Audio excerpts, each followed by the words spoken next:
When we're confronted with not knowing or understanding something, we tense up or clamp down and get rigid. And that's normal, but it's not the same as inevitable. What helps the most in those moments where we're facing something that we don't understand is to stay curious and soft and open, including questions about our faith.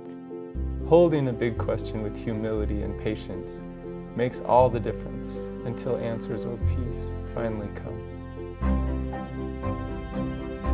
Welcome to the Practice of Stillness video series, where we explore how we as Latter-day Saints can bring more mindfulness into our everyday religious and spiritual practices. Bringing more mindfulness into our practices is a simple way to draw closer to God without adding more things to our to-do list. I'm Carrie Skarda. And I'm Jacob Hess.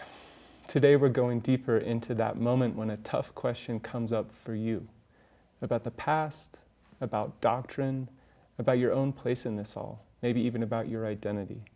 When it comes to hard questions, mindfulness means not allowing all of that to suffocate you, as hard questions sometimes do. We see people getting swept away and taking it all as a reflection of reality. What mindfulness invites you to do is to push back on it enough to say, okay, I've got these intense feelings, these scary thoughts, but they're just feelings and thoughts, and I have a choice in how I respond to them, and even what I decide they mean and whether I believe them to be true.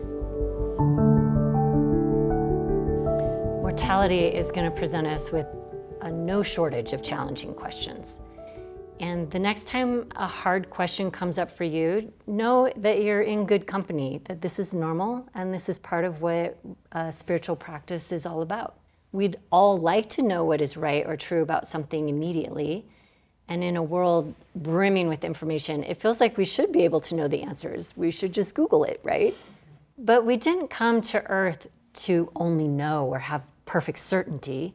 We came to Earth to experience not knowing and develop faith. Now, there is a discomfort in not knowing for sure, and learning how to hold discomfort with gentleness and with patience is spiritual work. It helps me in moments like this to realize that my thoughts about something are really just thoughts. They're not reality, and they're not even necessarily the truth. When I can push back on my thoughts and watch them, a little like fireworks or passing clouds in the sky, they start to feel less threatening and personal, more like something I can examine, watch, and respond to. In some cases, I might just say, well, that's a little wild, whatever's coming in my thoughts right now. Mindfulness teacher Jon Kabat-Zinn encourages people facing depression to recognize when thoughts tainted with despair are coming, and then to say, there goes the propaganda of depression, instead of automatically relating to that as reality. That can be liberating for people. We can try the same thing when thoughts or feelings come that undermine our faith or our connection to God. Instead of just taking them as a reflection of reality, we can say, hold on now, what is that? And think a little critically about them, not automatically being swept away by them. So when we're faced with complex and messy questions that are hard, there's an urgency to want to tidy it all up and figure it all out right now. But part of what has helped me in those moments is this idea that I can tolerate the complexity and just hold it, and that it doesn't have to be all perfect or figured out, and that isn't a deficit in my spiritual progress. That's part of the spiritual journey. So our family over the last couple of years has been dealing with some health challenges like many families out there. And like many parents of children who are sick, we have spent a lot of time trying to figure it out and get the answers. And sometimes the answers come and often they don't. What has been most comforting for us has been reminding ourselves that God is not confused about our daughter and her seizures. He knows where they're coming from, what she needs. He knows what we need. And I've started to share with other people who are facing impossible situations. I'm sorry this is hard. It's confusing. just remember, God is not confused. He understands the full picture.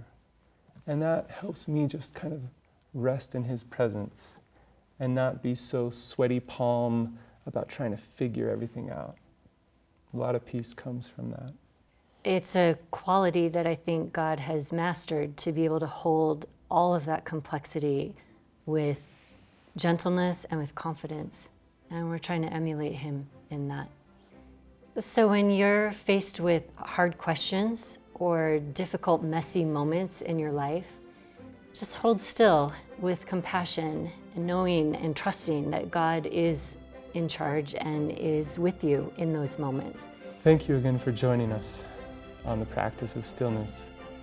We know there are plenty of hard questions out there that you are all sitting with. We hope some of what we've shared has been helpful and that you'll continue following along in other videos.